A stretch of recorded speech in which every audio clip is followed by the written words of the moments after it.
ഇന്ന് നമ്മൾ മാമ്പഴപ്പുളിശ്ശേരിയാണ് വെക്കുന്നത്. 8-9 മാങ്ങ എടുത്തിട്ടുണ്ട്. അല്പം മഞ്ഞൾപ്പൊടി,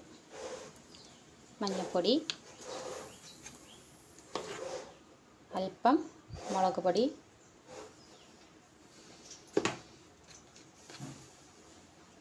അല്പം ഉപ്പ്,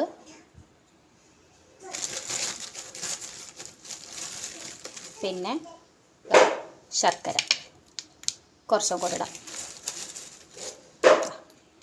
ശർക്കര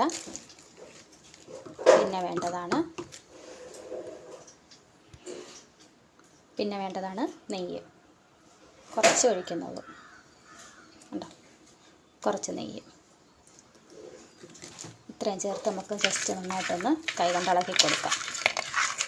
മാങ്ങയ്ക്കൊന്ന് ഉടയട്ടെ, ജസ്റ്റ് ഒന്ന് പ്രസ് ചെയ്തെടുത്താൽ മതി.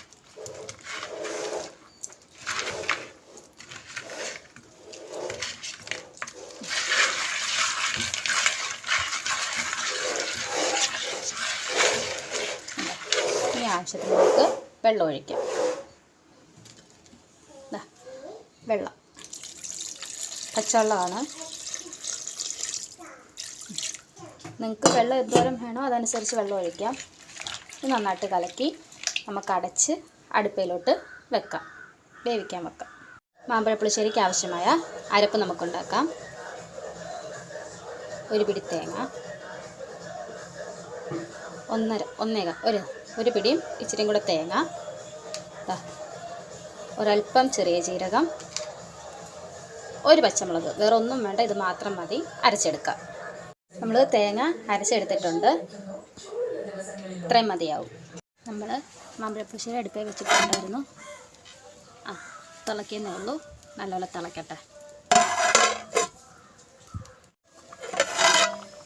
തിളച്ചിട്ടുണ്ട്, നമുക്കിതൊന്ന് ഇളക്കി കൊടുക്കാം.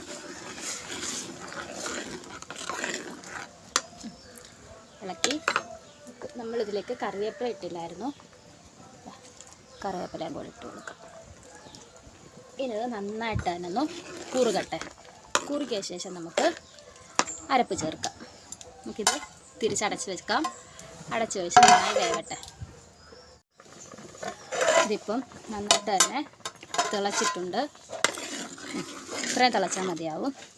നമുക്കിനി നേരത്തെ അരച്ച് വെച്ച അരപ്പ് ചേർക്കാം. അരപ്പിനകത്ത് ഞാൻ കുറച്ച് വെള്ളവും കൂടെ ചേർത്തൊരു പാത്രത്തിലേക്ക് മാറ്റിയിരുന്നു. നമുക്ക് ഈ അരപ്പിനകത്തേക്ക് ചേർത്ത് കൊടുക്കാം. തിളക്കരുത്, നമ്മൾ തീ ചെറുതായിട്ടേ ഉള്ളൂ. ഇത് തിളക്കരുത്. തേങ്ങ അരപ്പിട്ടതുകൊണ്ട് നമുക്കിതിലേക്ക് അല്പം ഉലുവാപ്പൊടി ഇട്ട് കൊടുക്കാം. എന്നിട്ട് വീണ്ടും ഇത് നന്നായിട്ട് തന്നെ ഒന്ന് ഇളക്കാം.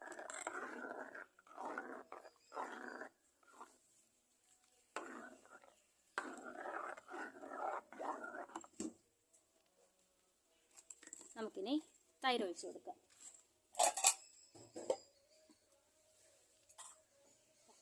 കുറച്ച് തൈര് ഉണ്ട്, ഒരു കപ്പോളം തൈരുണ്ട്. നമുക്ക് തൈര് ഒഴിച്ച് കൊടുക്കാം.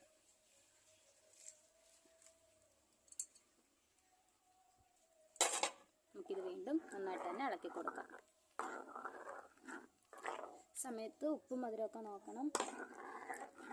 എന്തെങ്കിലും കുറവുണ്ടെങ്കിൽ നമുക്ക് ഇട്ട് കൊടുക്കാം. ഇനി നമുക്കിതൊന്ന് താളിക്കണം. ഇതിപ്പോൾ മാമ്പഴപ്പുളിശ്ശേരി റെഡി ആയിട്ടുണ്ട്.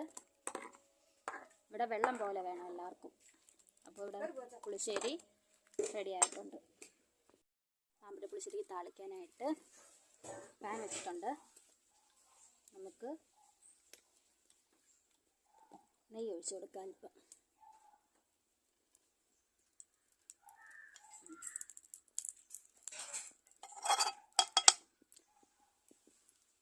അല്പം നെയ്യ്, അല്പം വെളിച്ചെണ്ണ ഇട്ട് കൊടുക്കാം. ഒന്ന് ചൂടായ ശേഷം ചൂടായിട്ടുണ്ട്. കടുകൊന്ന് പൊട്ടട്ടെ. കടുക് നന്നായിട്ടൊന്ന് പൊട്ടട്ടെ.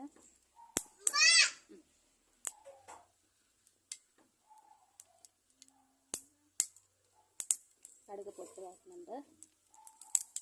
ഇനി ഇതിലേക്ക് നമുക്ക് ആവശ്യമുണ്ടെങ്കിൽ കുറച്ച് മുളക് പൊടി ഈ സമയത്ത് ചേർക്കാം. ഞാൻ ചേർക്കുന്നില്ല. ഒരു കറിവേപ്പിലയും 2 കഷ്ണം മുളകും മാത്രമേ ഇടുന്നുള്ളൂ. നന്നായിട്ട് വറുക്കാം. ഈ സമയത്ത് ഇടാവുന്നതാണ്, കുറച്ച് മുളക് പൊടി ഇടാവുന്നതാണ്. മുളക് പൊടി വേണ്ട, നമ്മൾ ആദ്യം മുളക് പൊടി ഇട്ടായിരുന്നു വേവിച്ചത്. നന്നായിട്ടാണ് നമുക്ക്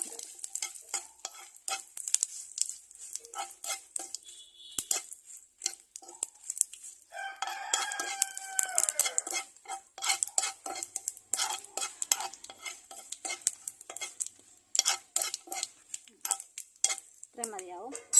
നമുക്കിനി നമ്മൾ തയ്യാറാക്കി വെച്ചിരിക്കുന്ന മാമ്പഴ പുളിശ്ശേരിയിലേക്ക് ഇത് ഒഴിച്ച് കൊടുക്കാം.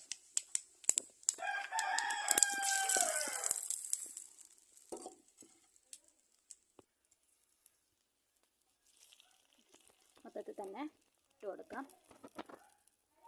ഇട്ട് കൊടുത്തിട്ടുണ്ട്. നമുക്കിനി ഇത് അടച്ച് വെക്കാം. അടുപ്പിൽ നിന്ന് ഇറക്കാം കേട്ടോ. അടുപ്പിൽ നിന്ന് ഞാൻ താളിക്കാൻ വേണ്ടി വെച്ചതാണ്. നമുക്കിത് അടച്ച് വെക്കാം. മതിയാവും. നമുക്കിത് എടുത്ത് മാറ്റാം.